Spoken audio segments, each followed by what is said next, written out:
Oh, I've never been more inspired to wear a yellow jumpsuit.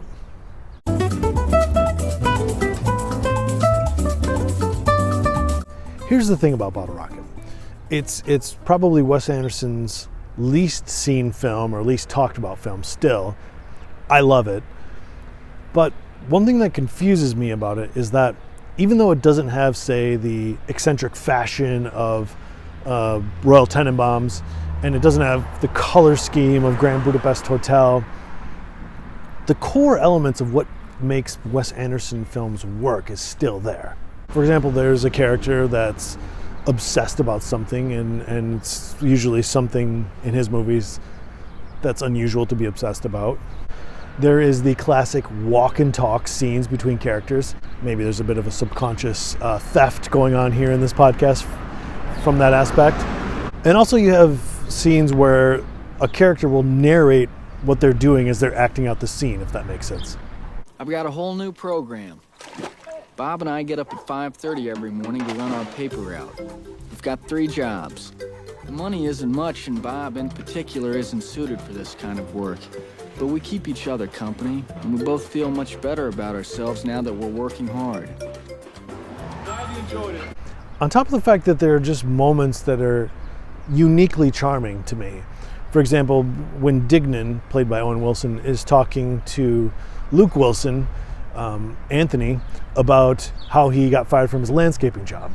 Yes, they're landscapers. But did it ever occur to you that a landscaping crew is a perfect front for an operation, man? Now look at this. You've seen this picture. That is Mr. Henry. And aside from owning the Lawn Wranglers, he is a very talented thief. Then why aren't you over there right now? Because we're fugitives. And also because he fired me.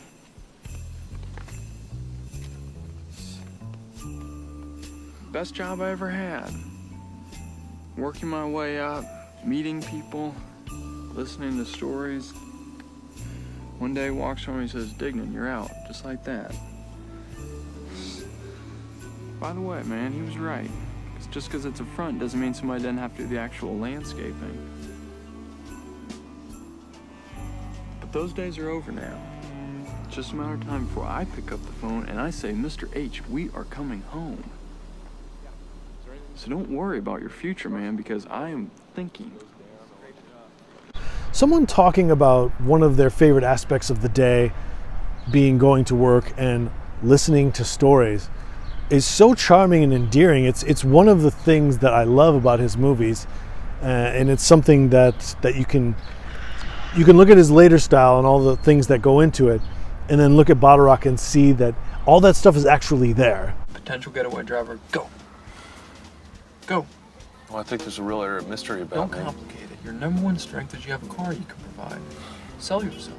Start over. You ready? Go. Okay, all right. I'm a risk taker. I'm growing an entire crop of marijuana plants in my parents' backyard. I think that shows Wait a a little... second. You're growing an entire crop of marijuana in your backyard? Dignan, look, I'm just not that good at this selling yourself stuff, okay? So I'm just going to tell you the truth. I really want to be a part of this team. And I'm the only one with a car. That's good. That's good. Because that hits me right here. But what's fascinating to me is to think about how an artist's work, whatever their medium is, film or painting, music, to think about their early years and the potential gold within, where you think one moment that you weren't onto something, and then the next moment it becomes clear that you actually were. And maybe the difference between people who make it to next levels or up their game are the people who recognize those little seeds, those little germs of ideas, and can develop them and work with them, and who recognize that that's what they do well and that's what actually will connect with other people. Maybe another example could be the painter Mark Rothko. If you look at what he became known for, you know, it wasn't like he started doing that from the beginning. You go back and look at some of his paintings, like the one that's in the train station, and you look at parts of it and you can see where the future style was going to come from, or like the root or the seed of it.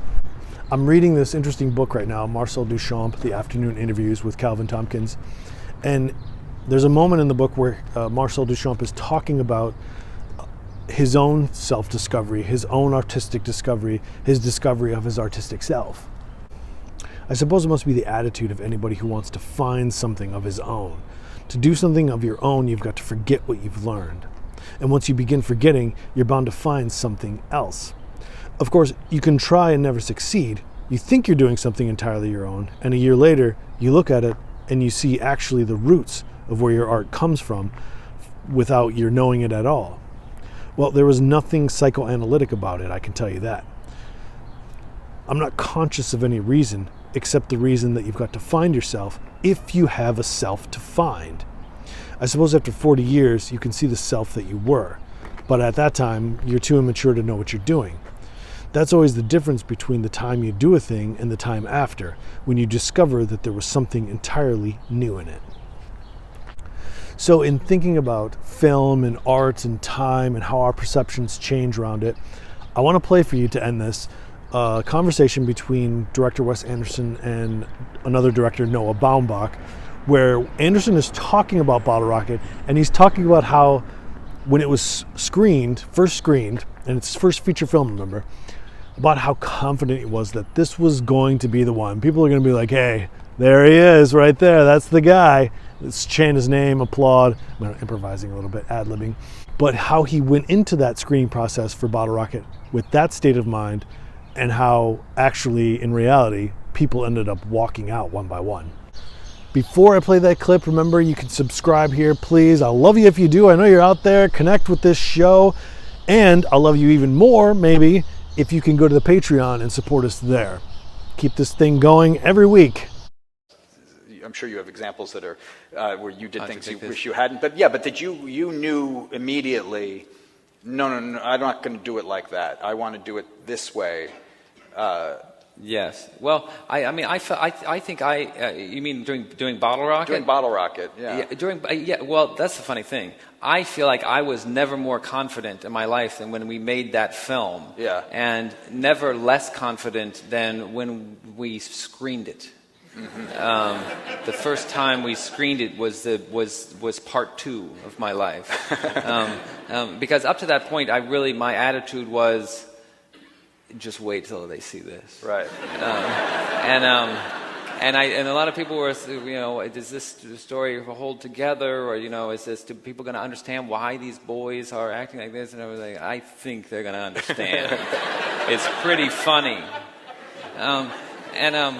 And then we screened it in you've heard me tell this many times, I suppose, but maybe they relive it. Yeah. Yes. And we screened it in Santa Monica at the AMC 17 or something like that on the 3rd Street Promenade. For an audience. For an audience of 400 people. And as the reels unspooled, I was sitting in the back row with all the studio executives, everybody, and I began to see people leaving, and they were leaving in groups. People don't go to the bathroom in groups. They're not coming back. Uh-huh. They take their coats. And it became, really excruciating. At a certain point, I left. I tried to be very discreet about it because I didn't want to add to the Exodus feeling, but I also couldn't take it. And I watched. I went up to the projection booth and watched, and they just left all through the film, and it was really a miserable thing. But I remember afterwards we had the audience cards, the reactions, and they just, you get the SUCKD. That's the sort of thing you had, and a lot of things where favorite whatever, none, right. One after another, but I remember that we were going through it, we were kind of analyzing it. Everyone's feeling bad for me, that I won't be able to do this with my life, and And then I remember then I got one of these, and it was like a, outline of a dissertation. This girl had sat there a lot longer than everybody else, and she'd written a whole thing, and she quoted things, and she said this stuff, and I was like, and I remember in the room, I was like, this is our audience. There was literally one positive thing. And I didn't get I was like, she's getting everything. A few years later, several years, like 6 years later, I was at like some kind of function, and this girl, some kind of film thing or it's a DGA thing or something, and this girl afterwards introduced herself to me and says, I was at your screening in Santa Monica. I was like, I know who you are. I know exactly who you are. She was uncomfortable. She wasn't sure what I was talking about. No, I know you.